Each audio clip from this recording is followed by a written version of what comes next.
Okay, thank you. It is our intention to record the webinar, so just to make you all aware, you will remain off camera and unmuted whilst we go through the webinar, but please do ensure that you use that chat function, and there will be time for Q&A where you can come and ask your question directly. So we'll make a start. So hello and welcome. And again, thank you for joining us at the end of a very busy day. Welcome to this webinar that will consider and explore the changes for the Early Years Educator criteria and what that means for the sector. In this session, we're going to look at take this onto a much broader level, looking at the changing landscape in education with a focus on early years throughout. It's our intention to record this webinar, as I say, so please do use the chat function and do let us know if you have a problem with any of this.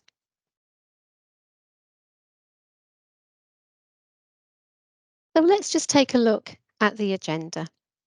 To fully appreciate the full coverage that we're going to consider the evolving landscape, the level 3 reform, T-levels, adult provision, all of these things you will have been hearing a lot about quite recently. So let's have a look and look at some of the myths or some of the facts and features around what you've been hearing. We'll hear about the T-levels in education and early years and have a very strong but broad overview of that. And of course, we'll take some time to look at the revised Early Years Educator criteria with time for some questions and answers at the end. So I'm very privileged today to be joined by my colleagues. So I have Sarah Dagger, Product Development Officer, who will be joining us, and also David Rowley, the Product Manager for Technical Education. And I'm also going to be joined by my colleagues Shuma, Emzy, and Stacey, who will help with the Q&A panel. At this point, I would like to hand over to David, who will talk us through that ever-evolving landscape, including the Level 3 reform, T-levels and adult provision. Thank you, David. Thanks, Janet. Good afternoon, everyone. Yes, as Janet said, my role at NCFE is our product manager for our technical education products. I'm by no means an early years expert, but my job revolves a lot around digesting and understanding the policy and kind of manoeuvring us through the new landscape and seeing what qualifications fit into what kind of brackets. So it is a very interesting time in the level 3 and below post-16 landscape.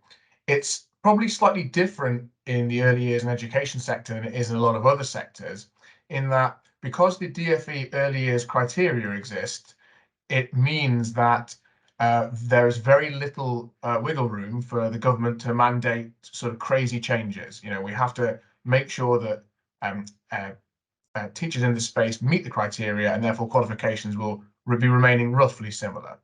In actuality, what the reforms really represent in this sector is a sort of tidying up of the landscape. Janet, you're going to flick forward one slide for me, please. Oh, there we go. So if we think about the qualifications that currently exist on in NCFE's portfolio that confer competence against the early years criteria, there are a lot of qualifications which serve multiple purposes. So a good example of that is something like the NCFE Level 3 Diploma for the early years workforce. That is a mandatory qualification within the apprenticeship, but it's also funded for 16 to 19 learners and adult learners. In addition to that, we've also got a Level 3 Diploma in Childcare and Education. We've also got the Level 3 Technical Diploma in Childcare and Education, which is built to meet the performance measures for schools and colleges. And there are several other products as well, all of which are funded in multiple different funding streams. So the idea behind these reforms is that we want to try and make sure, the government and IFE, want to make sure that in the technical landscape, there's one qualification for 16 to 19-year-olds, one for adults, and one mandatory qualification that sits within the apprenticeship, and try to avoid these multiple funding streams meeting multiple qualifications to try and avoid confusion. as the slide says there, apprenticeships are out of scope for the reform. So the level 3 diploma for the early years workforce will continue to be the mandatory qualification in the early years apprenticeship, and it will not be changed in the scope of these reforms.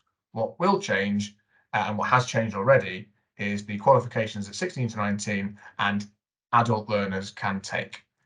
Now, you'll notice there that I've used the word technical several times, and we obviously know that early years it sits within technical education. I suppose it's important to understand moving forward exactly what we mean by a technical product. Janet, if you flick forward one more slide for me. So the definition of a technical qualification is one which is designed primarily to get learners into the workplace. But crucially, the word is primarily there, because the secondary aim of those, of course, is for any learner who completes it should be able to move on to higher education as well. Another sort of way in which they're defined is that they have to, in some way, have an alignment or a relationship to an occupational standard. Now, in the early years in education sector, what we're really talking about there is the level 3 early years educator standard and the level 3 teaching assistant standard. Now, any qualifications we choose to make, as you can see on this slide, they have to either fully align to that standard. So if someone did the qualification, that would confer complete competence against that standard. So if we think about the early years educator standard, someone who completes that qualification meets the early years educator criteria and can then go on and work in the sector. There are also examples of smaller qualifications. We can have specialist qualifications that build on a standard, so go a little bit further, perhaps taken by someone who's already completed a full qualification to give them a kind of specialist competence against very certain duties. But also that third one, selectively covering things from an occupational standard. So there are skills and behaviours which don't just apply to early years. They can apply to early years and teaching and health and social care. And again, the next slide, we've got a kind of example of what they're going to look like. So yeah, Janet, last one forward. So first thing there, we think about the ones that fully align to the standard. What will the landscape look like moving forward? Well, we know already that if a learner chooses to do the apprenticeship route, they'll do the level 3 diploma for the early years workforce. That remains unchanged. But moving forward now, we will have, for 16 to 19 learners, the T-level in education and childcare. So that will now, moving from next September, will be the primary option that all 16 to 19-year-olds will be able to take in this space. And we know, of course, that covers both early years and teaching assistant. Now, the name for the type of qualification that an adult will do has the slightly clunky name occupational entry qualification. Ultimately, really, it will still just be a level 3 diploma. It's not different to how it used to be, but it will be a level 3 qualification mapped against the early years criteria or mapped against the teaching assistant standard. And that will be available funded for adults. It will be a distinct product from the T-level and a distinct product from the apprenticeship, and it will only sit in that adult space. But either way, moving forward now, we have one option for each of those funding streams, which all are mapped to the early years educator criteria and all confer competence against that criteria. And then just as an example of qualifications that can build on the standard, we already have an existing qualification, which is the level 3 award for early years SENCOs. So that will be, we're submitting that as an additional specialist qualification.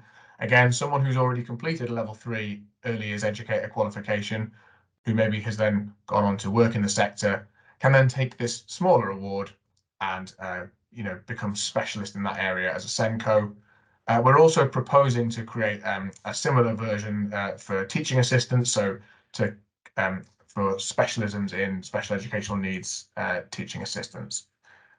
And then finally, an example of something that selectively covers various standards. So they're being called cross-cutting qualifications, but if you can imagine a small level 3 qualification in young people's mental health first aid, well, of course, young people's first aid is not specific to early years. It could apply to primary school children, it could apply to secondary school children, it could apply to anyone working in the health and social care sector. So again, something that could be used in the early years sector, but is a kind of more general a general qualification in that regard. So and that's sort of my final slide. And really the message here is that over the years, lots of different qualifications have built up, and the scope of the reforms is not to wildly change anything or make the landscape more complicated or more scary. It's just to tidy it up and make sure we've got a very clear idea in our heads that we've got one qualification for each type of funding stream and a much clearer choice for learners in the sector. And with that, I will hand back to Janet, I think. Thank you. Yeah, that's great, David. Thank you. And so much going on in 2024, 2025. There's a lot to think about, isn't there? And a lot for people to get their heads around. Everybody here included. There's a lot going on, that's for sure. So thank you for that. Lots to think about and very informative as always. So that was great. I think one thing we can be sure of is that we have the T-level in education and early years, and that's going to be that qualification of choice in the technical vocational area for students on that full-time programme 16 to 19. And with that, I'd like to hand over, if I may, to Sarah Dagger. And Sarah is our Provider Development Officer who will talk us through the T-level and give us a high-level overview. So thank you, Sarah. Thanks, Janet. Yeah, so on the screen, I'm trying to fit a two-year qualification into one screen, and I'll go through, or one slide, but I'll go through each of the points to give that sort of very high level overview of the T-level. So you can see a image there of sort of delivery for over the 2 years. And in year one, the core knowledge of the qualification is broken down into 12 elements, and that will be delivered in year one to all students, regardless of which occupational specialism they choose. And so it's that applying that knowledge from birth through to 19. Along with that 12 core elements of knowledge, in the first year, there will be 4 core skills that you will be developing alongside and embedding that into placement for your students as well, along with the general competencies for English, maths, and digital skills. So they're all mapped within the qualification to help you deliver them and make sure that your students are ready and prepared for their core assessments, which, if you can see on the screen, will come around May, June time in their first year. So the ESP, their employer set project, is set to replicate real working experiences for your students, and then their knowledge will also be tested in the core exams as well. As your students then progress into year 2, they will choose their occupational specialism. So we're looking at early years educator in this particular session today, of which there will be 5 performance outcomes that you will teach your students, where they will gain the knowledge and skills of their specialism area. That knowledge and skills will be assessed of your students through assignments in the summer term of year 2 and observations of their skills on placement. And I know Janet's going to have a little look at this on the next slide at the end in a little bit more detail. But that observation of their skills, of the competency criteria, will take place as part of assignment 2 for your students, and it'll be that building on knowledge and skills throughout delivery, end of year 1 and into year 2, where that will be assessed. And I can see some of the questions that have come up in the chat around sort of that area, which we will come to at the end. And then your students will also have 3 structured observations, as well as the competency criteria for assignment 2.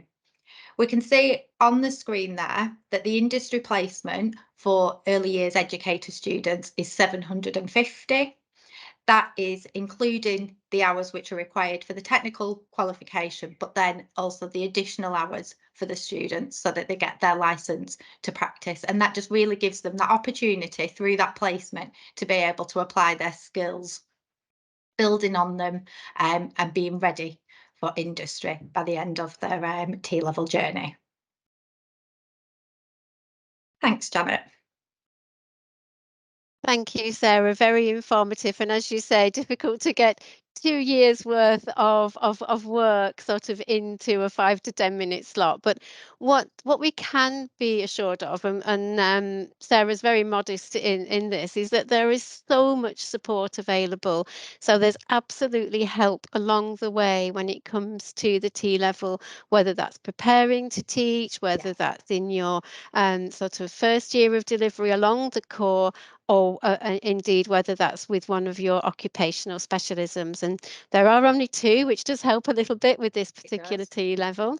So we have the early years educator and also the assisting teaching. And Sarah and the team and Stacey Mann, our early years subject specialist, and myself as well, there's a massive team of support available and lots of resources. So if you are at all concerned about anything, obviously leave the chat function here, but do please get in touch with us, because there is so much available and we would hate to think that, you know, you've got questions unanswered. So I'll do that on Sarah's behalf, because I'm very modest about the depth and breadth of the support available. So thanks, Sarah. Yeah.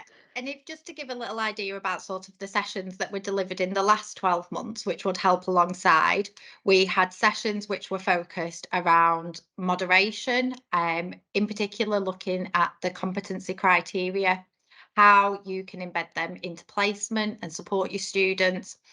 We had sessions which looked at, in particular, the skills of the structured observations and how you could create those into activities in college with your students, which would develop those skills so that they were ready to demonstrate them when they were on placement.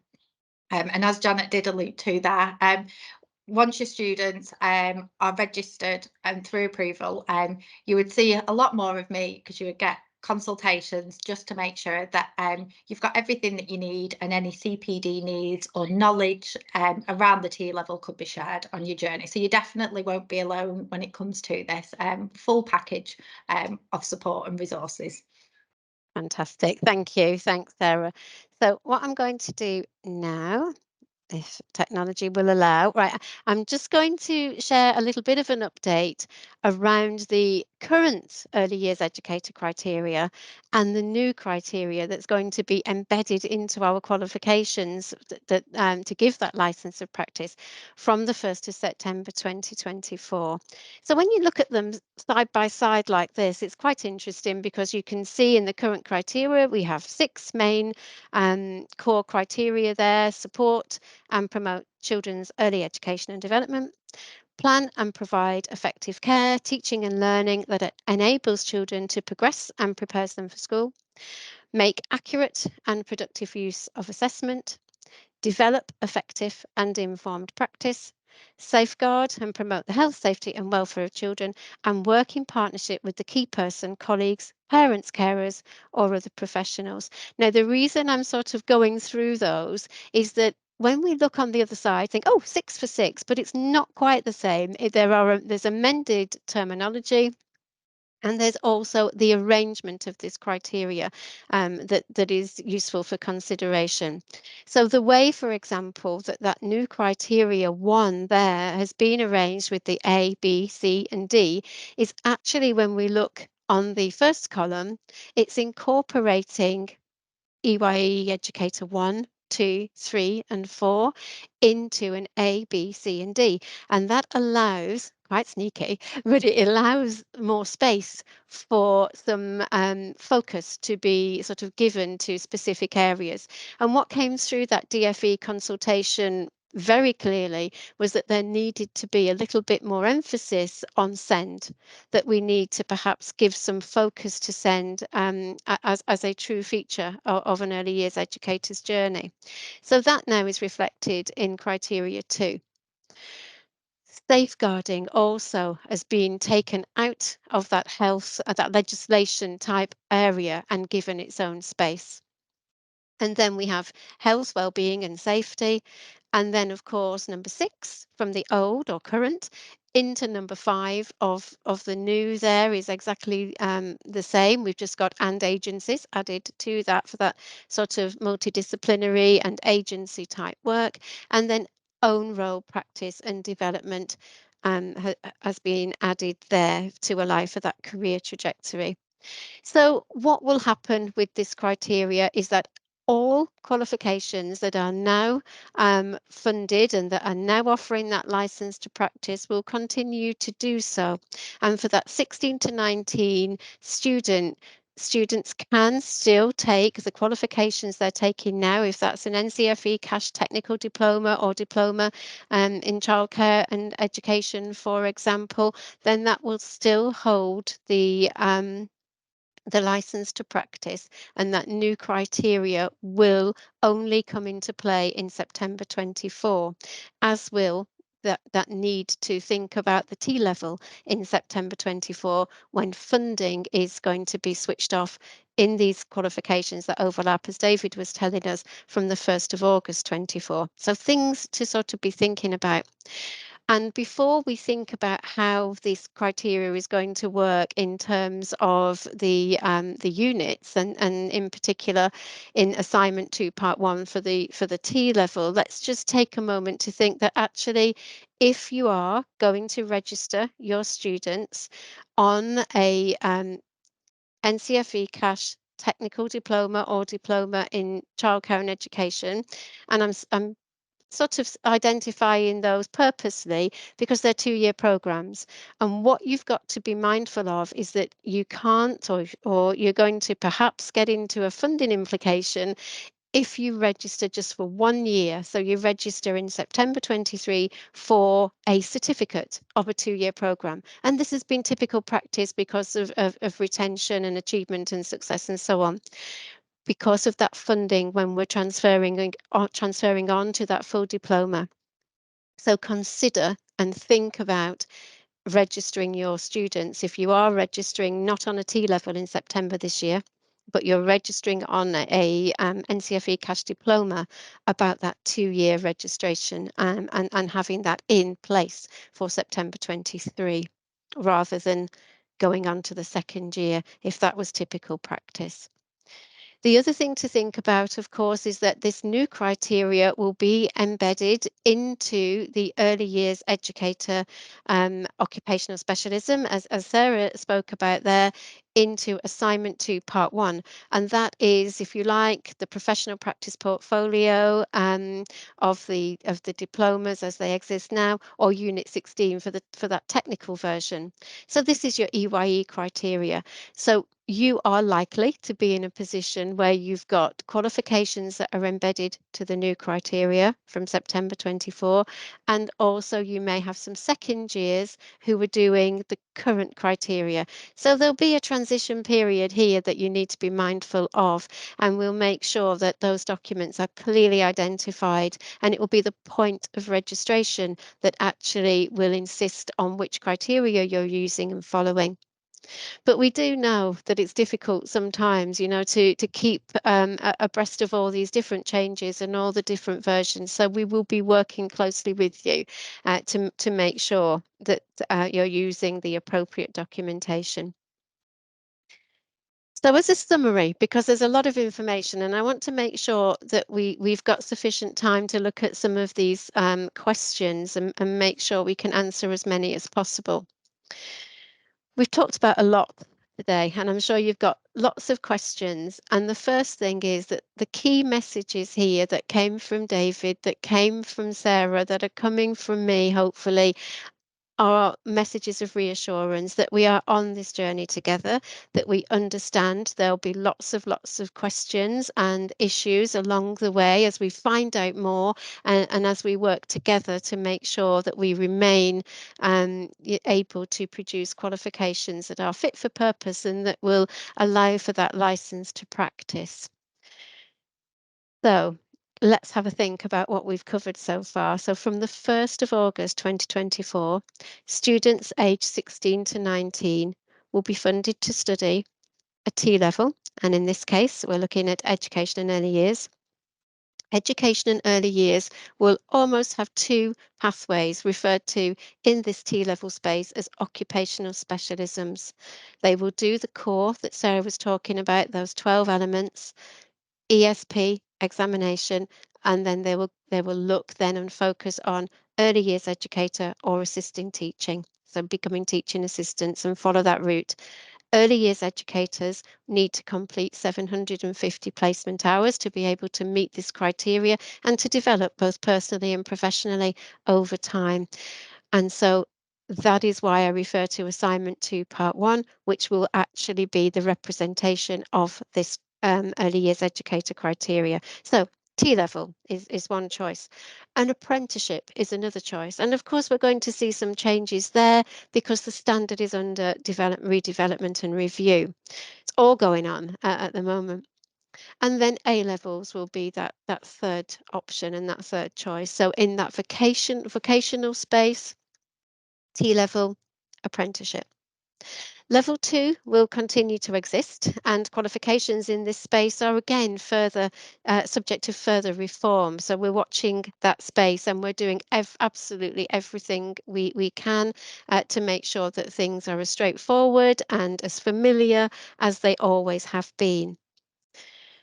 So remember about that funding implication for the first year, and remember about that registration. So give that some thought if you are familiar with doing a first year and then a second year. The early years educator criteria will remain the same until the 1st of September 2024, when level 3 qualifications will need to be approved by the DFE so that that new criteria has been embedded. And that includes the technical qualification, the T-level, in terms of that early years educator occupational specialism.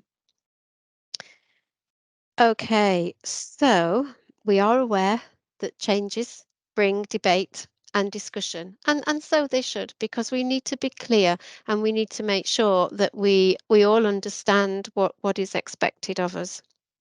So we will support you, as I say, in all aspects of this.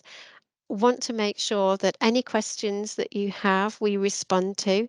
If we're not able to respond to the questions that we've received, and thank you very much for those individuals that sent those through in advance, thank you for that.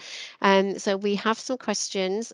If we don't manage to answer all of them, we will be in touch and we will send through those questions and responses. We also may need to defer some questions and make sure we give answers that are clear and accurate and avoid any mixed messages. So if we can't answer your question today in full, then be assured that we will find out and we will get back to you.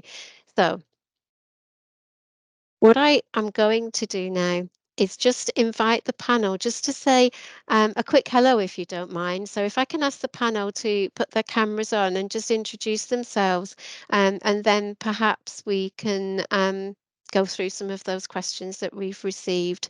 So cameras on, panel.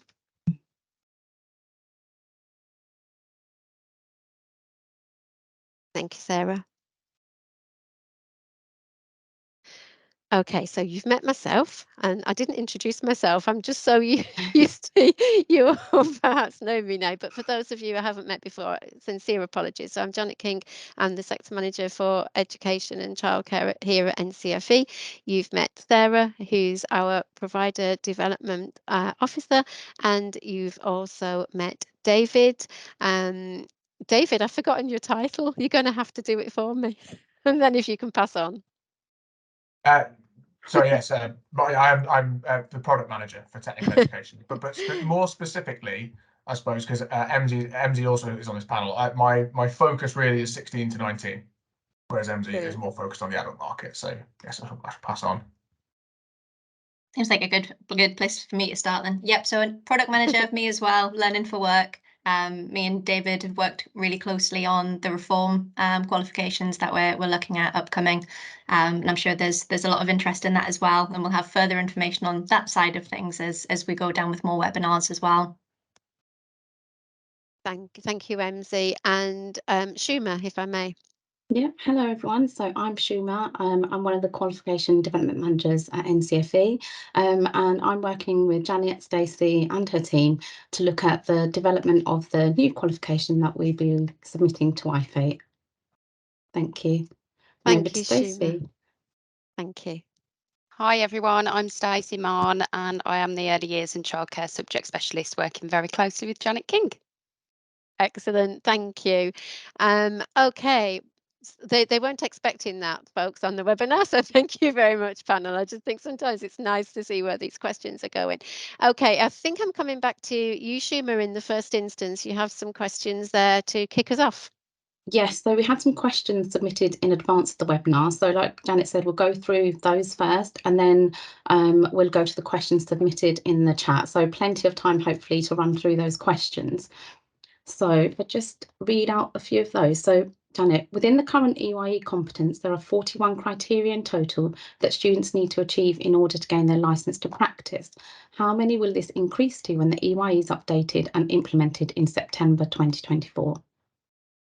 Thank you, Shuma. It's a good question, and you can see when you look at this and you think it's like for like in terms of size, but it has increased, and it's increased quite significantly, and you can see further details of the sub criteria by following that link. However, because they sort of have been collected into almost thematic approaches, child development, curriculum, pedagogy, assessment, lots of these will be seen in a very holistic manner. So it's going to look as though there are more sub-criteria, but actually they're in a thematic approach. So you're probably looking at you know, significantly more competencies. However, they've been broken down in that same way of knowledge and skill, and they actually they'll be seen in the same way, and I can't see this bringing any more problems or requiring any further opportunities for assessment than what you're, as assessors, what you're already keen to do and what you're doing now. So do follow the link, do look at that .gov website to take a proper look at the sub-criteria, because 6, but there are, like I say, they A, B, C, and D are in there. But because of that thematic approach, I would say that what you're looking for, what you've looked for before in an early years educator as an assessor, is what you're looking for now. It's been broken down a little bit further, but it will be holistically achieved. So yes, more, but the same time and opportunity will allow. Thank you, Shuma. Thank you, Janet. So moving on to the next question. It's a bit of a long one, so do follow me on this. So can the course be completed via distance learning? We have been advised earlier this year by our EQA that we can contract staff within a childcare setting to support the learner within the placement and provide witness testimonies. All witness testimonies would then be assessed by the college's assessors. Can you please confirm this is still suitable? Contracted staff within the childcare setting would be contracted on a voluntary arrangement. CVs and CPD records are obtained and standardisation training is completed. Okay, I think I've kept up with that one. It's a meaty one. Let me know if you want me to repeat any parts of that. I think I get it. And obviously, if you have arrangements with your external quality assurers, then things will have been taken into consideration and you know, given some really good thought. I mean, the main thing is that you need to have assessors that are working for you, and how they are contracted, employed, not employed, is a matter for you and not a matter for us. When it comes to the moderation side of things for the T level, I think that's when things might be slightly different. So if you're thinking about how to approach such a qualification, it's going to be difficult for 16 to 19s to do anything distance learning that isn't imposed. I don't say the word. But also where you're requiring the assessor to visit, because there is scoring implied. You know, Sarah was talking about the structured observations. Well, for the first time ever well, certainly for a long time, there is credit given, there's grading, there's scoring given to those structured observations in assignment 2 part 2 for the early years. So that's going to be difficult to do without the assessor assessor being really part of a team. So I would say you need to think about that. Maybe we need to go back and talk to our chief moderator about that to align that to a T-level type environment. Any arrangements you've got with your EQAs would have gone through a thorough and robust check for what you are currently doing. Thanks, Shuma. Thank you, Janet. So next question, will a whole tier in the audit process be wiped out, namely the peripatetic IQA? Okay, so I'll start with this one then, and then Sarah, please do join me in this response. Thank you. So just to start off, I think internal quality assurance plays a very strong role in the standardisation, and it can certainly help in terms of that standardisation and making sure that things are valid, they're fair, they're reliable and comparable and so on. So I think certainly for best practice, it would be something that we would encourage. I don't know, Sarah, if you've got anything to add to that at all. Yeah, so with that and having a look at that role, and I think it sort of bounces off the back of the last question about the assessor and how the assessor is working, particularly from a T-level perspective at this one, that the assessor will need to be standardised on the TQ. So they'll need to have attended training with NCFE that we do deliver. So we do deliver administration training and standardisation training where you get to look at the applying the grading that Janet alluded to in the last question for those structured observations, and so that the marking is fully understood. So we support that with the assessor, and then from that best practice perspective that we would look at is that as teachers and deliverers of the qualification as well, that you're standardising that practice with your assessor so that the success for your students comes from that triangulation of student, assessor and teacher delivering the qualification. But to put everyone's minds at rest, that is training that NCFE do deliver. And as we alluded before to sort of the support along the way, that's something you'd be able to get in touch with myself once you're starting to deliver or prior to it, to look at what you've already got in place there. But yeah, we would want that quality assurance internally to make sure that you know how successful your students are being with the development of the skills.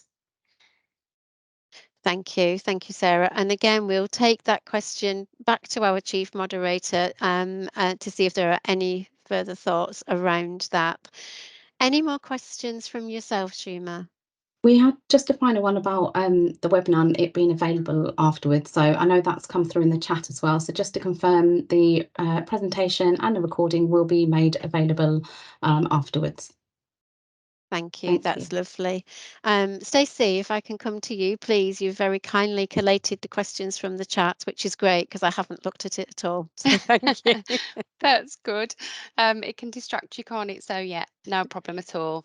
The first one I think you've already answered, but just to reiterate to whoever asked the question, that answer will be sent out to you as well. So it's about the IQA role fitting into the new T-level and about NCFE moderator seeming to do that role, which I think you've just covered, haven't you? If there's anything else you want to add to that one.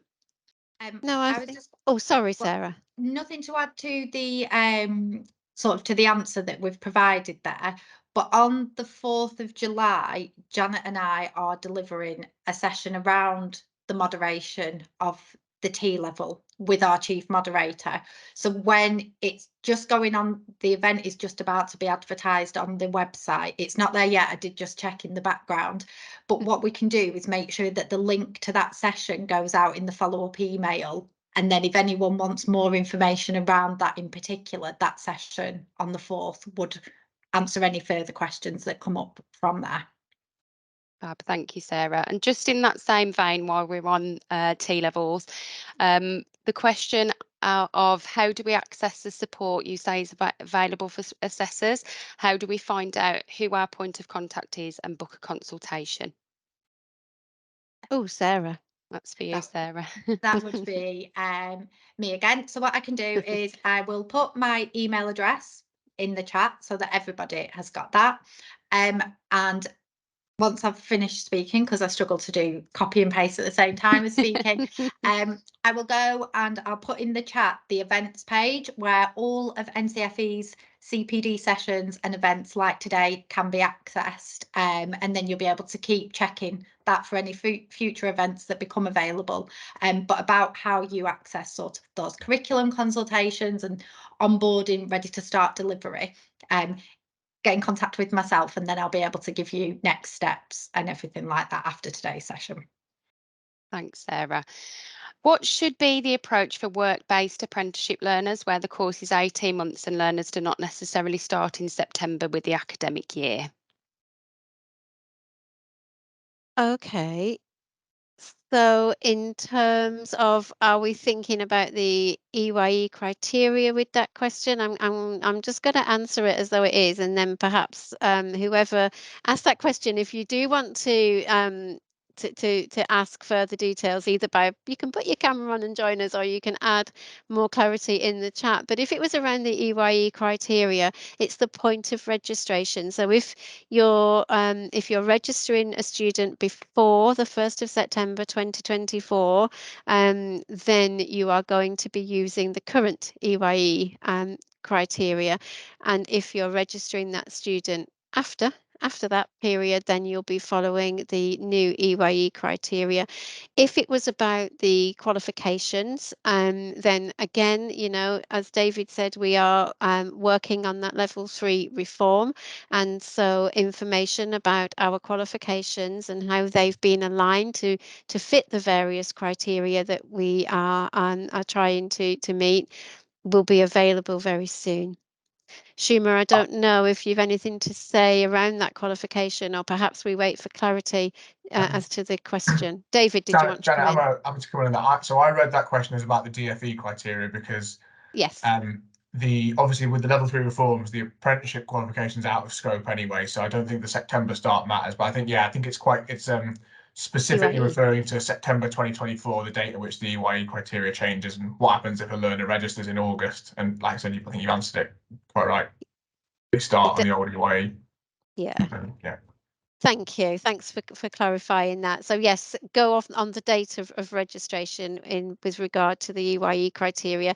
And I mean, it is going to be a bit of a juggle, I think, while we've got that sort of transition period of students that are on programme in 23, and then on a new set of EYE criteria in 24. But we've done it before. We can do it again. Okay, so when will the new workforce EYE standards be available to help us start planning for September 2024? Well, the Trailblazer group are sort of, I would say, coming towards the end of that deliberation of the EYE, sorry, not the EYE criteria, they're not responsible for that, but for the KSBs. So the knowledge, the skills and the behaviours, and the renewal of those and revision of those, which is looking very, very good and very exciting and interesting, but they're coming towards the end of that. So as soon as they've been signed off, then again, we will give notifications. Not able to give any precise dates or start times, but they will want something available, I am sure, that will be aligned to the new EYE criteria for September 24. But that is my assumption, and I think the KSBs for that new standard are coming to a head, if you like, and I think we'll have some news on those very shortly. Thank you. Will the level 3 early years educator for the workforce be changing as well? This is the qualification we use for our apprentices. Okay, so Schumer and David, please do join me in this response. But what we have to do, and this is probably the back end of that other question that I was alluding to, in terms of we'll be working very hard to make sure that we've got a qualification that's fit for purpose, that meets both the criteria for the DFE for reform, and also, of course, carries that license to practice. So we will be making some changes, but we are going to also be absolutely true to a work-based approach. I hope that sounds exciting and not scary, because it should. Schumer, David, anything to add? Just to say again, because of the apprenticeship qual, so Will it be changing because of the level 3 reforms? No. Will it be changing because of the new will it be updated because of the new DFE criteria? Yes. That's the key message there, I think. Yeah. Thank you. How many visits do you feel will be needed per year?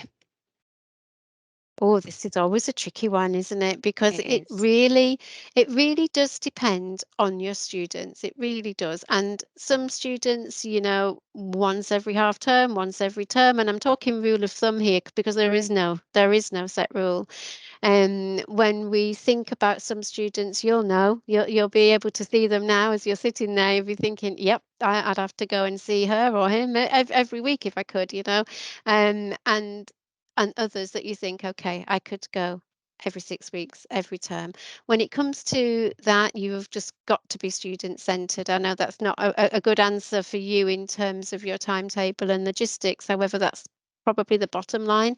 When it comes to the T level, you're going to be doing that sort of system with assignment 2 part 1 for the EYE criteria, the competencies. You'll be following that sort of student-led approach and supporting them through their personal and professional development throughout the duration of the qualification. When it comes to those structured qualifications, you will be, as an assessor, these are the ones that are scored, of course, so you will be expected to see and visit those students to be able to score those observations, of which there are 3. So the second year, you will be picking up the competencies if there are any left unmet, and you'll be going through that moderation process of that also, and you'll be picking up the structured opportunities that you need to do as well. I can't see the pattern changing from what you're doing now, but the arrangement of it in terms of that moderation and the structure of competencies and the scored structured observations are something that you will need to consider and to think about. But as Sarah said, there's lots of support there to help you. And then there's been a couple of questions about can we just confirm the updates to the level 3 EYE specifically for adults? Okay, David, I don't know whether you want to just sort of confirm and clarify the changes in terms of 16 to 19 and adults, or MZ, in fact, if you would like to come into the conversation at this point. So between you, David and MZ, over to you, please. I'll defer to MZ, adult market. He's very much the expert on this. Thank you, Dave. I think you've probably covered a general overview to it already, to be honest, Dave, in your presentation. So we've mentioned the reform a good few times. All awarding organisations are undergoing these stages as part of the early reform process. So the first cycle, the first window for this applies only to the level 3 qualifications that have been delivered from 2025, and that's across a select number of occupational routes, education and early years being one of those routes. So that started formally with the intention to submit window, which was January to February. Following that, we've had the proposal window, and now we've got these final qualification submissions, which have to be in for the end of July. So that's what we've been working on over the last few months. So the short answer is we can tell you what we've submitted, but we can't tell you what's approved just yet for adults, or for 16 to 19 within the reform space specifically. But as Dave already outlined on his PowerPoint presentation, we've got different categories. We've got the occupational entry qualifications, which are those that are fully aligned to the standard. So an example within those, we've got the Early Years Educator or the Supporting Teaching and Learning qualifications there. Then we've got qualifications that build on the standard. So examples of those are the SENCO. We've also got cross-cutting qualifications, which include things such as young people's mental health, first aid.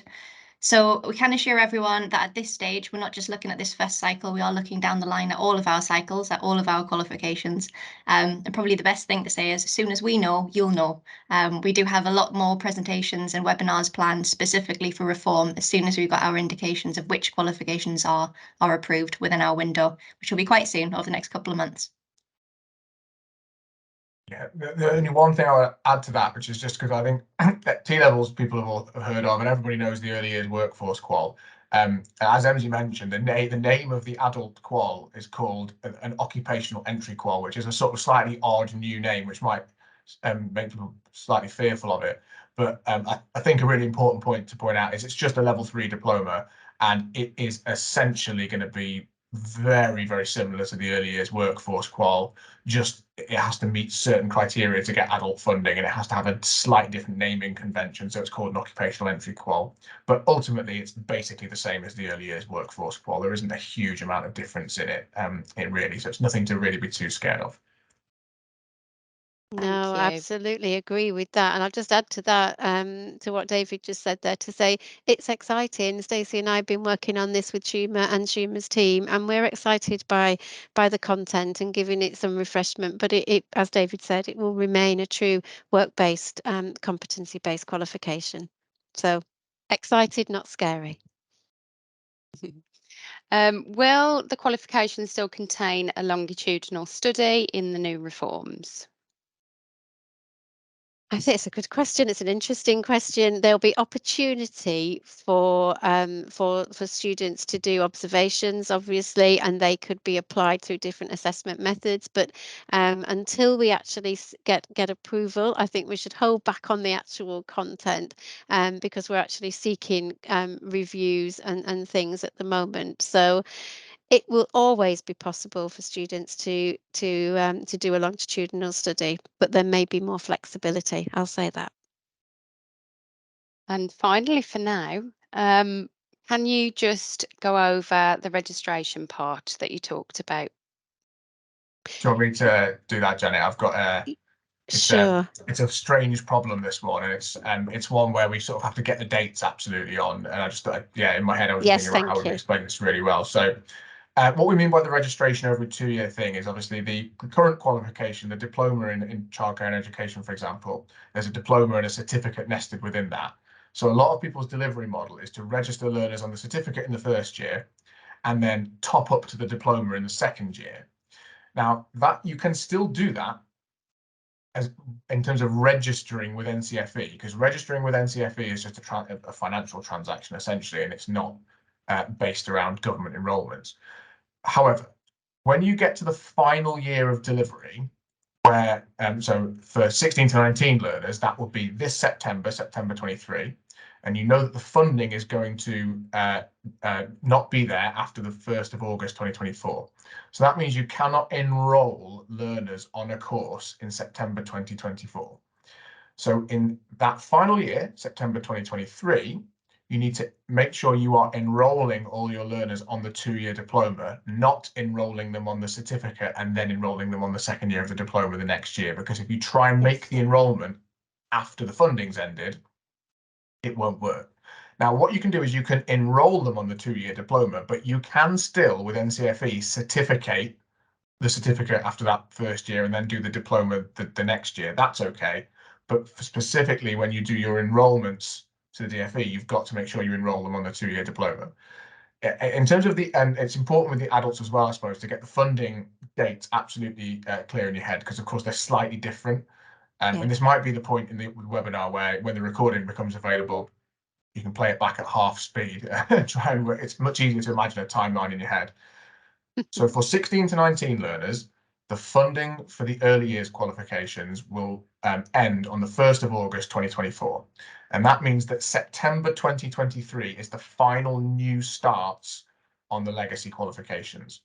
Everything after that, from September 24 onwards, they'll be starting the T-level and nothing else. But of course, that does mean that learners will still be finishing the second year of their diploma into summer 25. Now, for adults, it's actually 1 year later. There's an extra year of funding. So for adults, the early years qualification or the old early years qualifications lose their funding in August 2025, meaning the final new starts for those are September 2024. And the same thing applies all the way through, with the enrolments. But the brand new adult occupational entry qualification will go live in September 2025. So there won't be a gap in provision. You'll just transition from one qualification onto another one. And as I say, it would be worth probably then replaying that at half speed to try and draw it out on a piece of paper, maybe, because it's quite hard to get your head around when it's just spoken. Thank you, David. And I think there'll be further confirmation from myself and Schumer and the team as well in relation to that early years educator criteria, making, allowing for that license to practice from September 24. So there's all things really adding to the mix and the flavour of this, but we will make sure that you are informed every step of the way. So for the adults, that's just a further consideration, of course, with the funding to 25, but the EYE criteria, new EYE criteria being demanded and required from September 24. Schumer and the team are working extremely hard, so we will make sure that you are kept up to date with any of those changes. So we're coming towards the end now of this webinar. We want to thank you so most sincerely for coming along at the end of a busy day. And if you're listening to this webinar, thank you very much for tuning in. If you have any questions at all, then obviously Sarah, I think, has put her details in the chat, but also you can contact any of the colleagues on the call today, and I'll make sure questions are cascaded as appropriate. But for now, thank you very much indeed. Enjoy the rest of your day, and thank you very much for your time. Thanks, everyone.